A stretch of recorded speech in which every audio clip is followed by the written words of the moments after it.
Une émission sur avec philosophie sur le marxisme et sur mai 68 autour de Jacques Rancière et de Étienne Balibar, animé par évidemment Géraldine Mühlmann.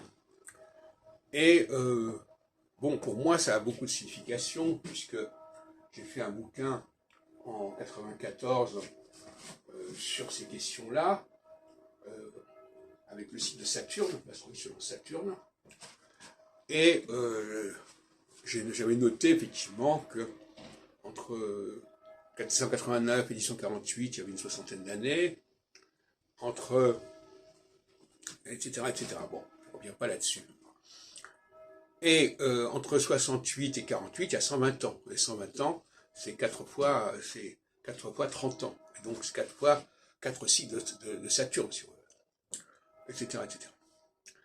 Et la question qui s'était posée dans cette émission, sur laquelle je reviendrai d'ailleurs, parce que c'est un sujet qui ne peut pas être traité trop rapidement, c'est la question de l'opposition pour moi entre nationalisme et approche catégorielle.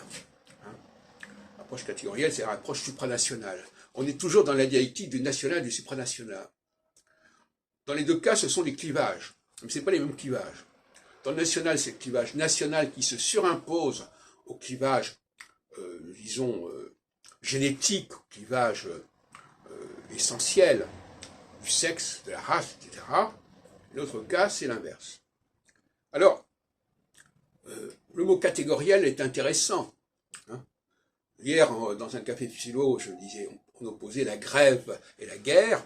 La grève, c'est quelque chose d'équidoxial, qui oppose des catégories au sein d'une même société, et la guerre, c'est ce qui est social, qui oppose entre États différents.